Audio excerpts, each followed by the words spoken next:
Another day, more headaches associated with this whole thing. Um, got the parts from 67 Designs. Um, you know,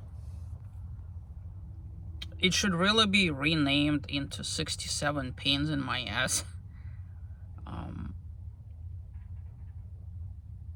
the weird thing about a vector off-road rail system is that it is a very, very good solution that's inherently flawed, and 67 Designs is a very good product that's inherently flawed. This stuff would be just a godsend in any other application because it allows you to mount things in ways you want, right? The problem is the windshield and the whole visibility in Jeep is actually quite limited, right? So you only have so much to work with. Gotta spin the camera around. If you noticed, everything moved south, right? So here's the thing. When you order 67 Designs stuff, really, really think about how you're gonna mount. And before placing an order, have somebody else help you and actually measure with like a tape and things like that. So for example, this is what they call a small arm.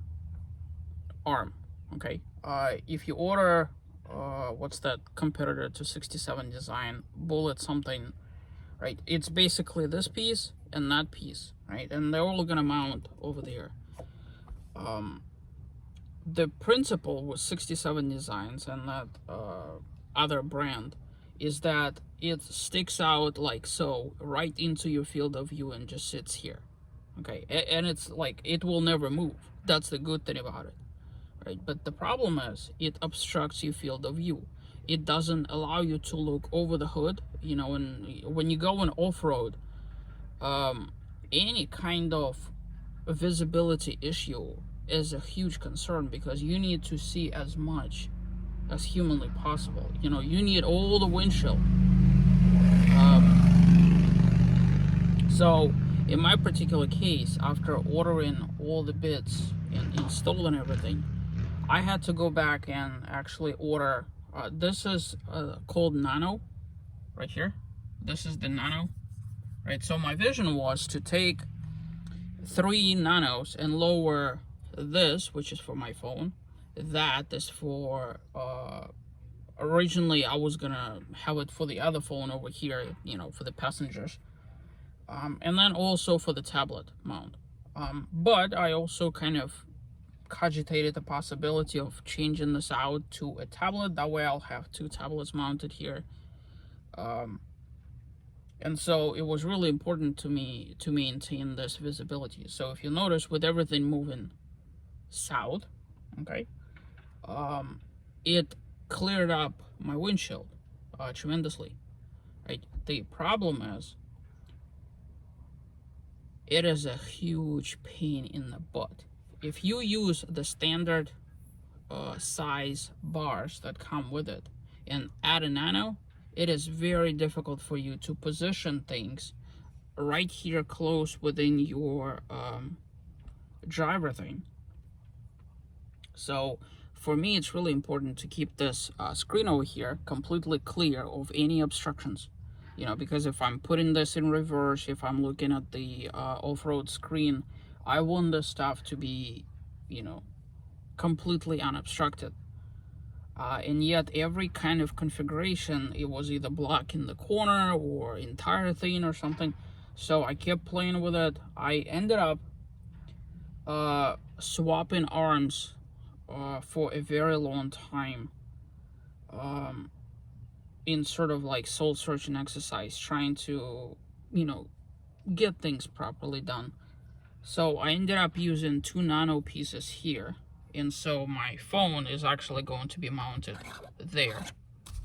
It's not going to be obstructing my hand It's not going to be obstructed by the vents. It's not obstructing the dash, not the screen. So that's kind of all nice and good. The same with this. This is not obstructing anything. And of course that. So I think as I'm daily driving this, I'll probably remove this over here. I think maybe, and maybe that.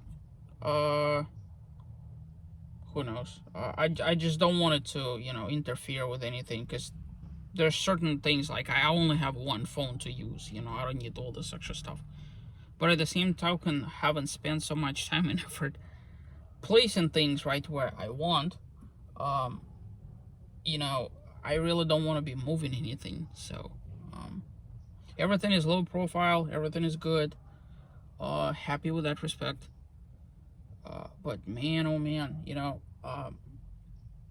the two products are just not meant to work with each other in a way that you think they would. I wish that this rail wasn't on top at all. That this rail was actually a substitute for this one trim piece that goes all the way across, so that in mounting everything you could just mount here. And I know you could buy separate rails and stuff, but it's just such a weird thing. If the windshield was ginormous and the dash was sitting much lower and you were like over there, then it wouldn't be a big deal. But there's just not enough real estate here. That's kind of a update with that. So at least that project is done. I'm in process of spending far more time doing other things. The lift kit and the wheel and tire combo turning out to be a big kind of thing that keeps me up at night. I'm stressed over it because I know that I have to do it, but unfortunately I can't order what I want in configuration that I want without spending extra money, and I'm doing my best to kind of avoid that, if that makes any sense. So I've learned recently that, for example, I want to install a 3-inch kit, because I'm gonna be putting camper shell and potentially a rooftop tent in the future and other things, that the rears have to be 4.5 inches. We're talking about springs. So I can't buy a kit.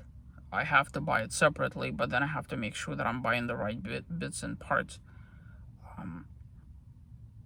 And if I go to the store, they could order it all for me, but I'm sure they're going to be charging me additional moolah for all of that. Maybe it would be easier though, less headaches for me. But at least I'm writing all the little kind of things along the way that have to be done, so that if and when I do go that route, I'm very well versed. I could go there and be like, all right, this is what I want. I want this and this and this and this and this. Because I want to spend money once. I don't want to have to go back and forth.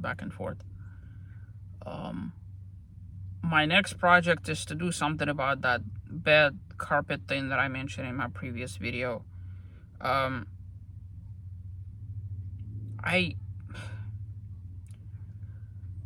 tempted to do the typical spray, like Lanex and all this other stuff, or the things that you could buy at the store. People have always been placing mats in there, right? But the mats are expensive, which is the reason why I went with this $10 one. So far I haven't flown off, but it's fixing to, and I don't want it to be a hazard on the road. I could remove it, but then if I'm using my truck to transport stuff, I don't want my bed to be scratched up.